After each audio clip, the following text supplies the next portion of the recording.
Bago magkakit sa higaan. Dahan-dahan at ikay may dulas. Dahan-dahan po. Opo. Very good.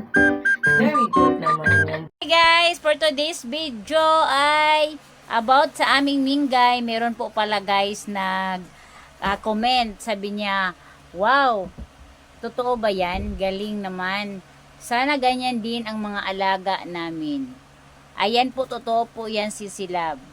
Kagabi lang po yan nangyari. Binidyohan ulit ng panganay kong anak kasi doon talaga din siya sumusunod sa anak kong panganay.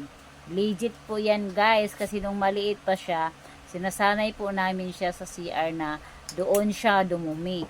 Kaya ayan, nung maliit siya guys, doon siya sa gilid lang siya sa bowl.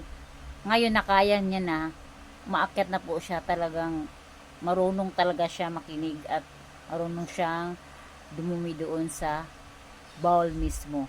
Ayan po, panoorin niyo po yung kabuuang video. Ikaw, ayun na.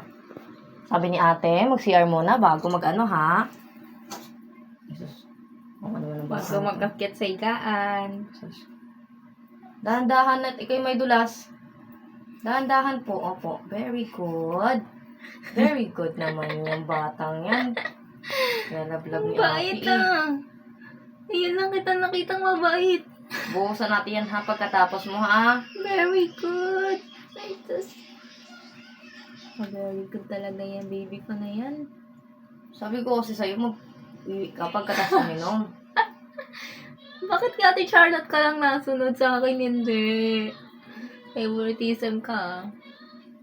Very good talagang baby na yun ni ate. Okay na? Ha? Ay na po. Yung buntot. Baka Sige na nabasa. ba na ikaw? Very good.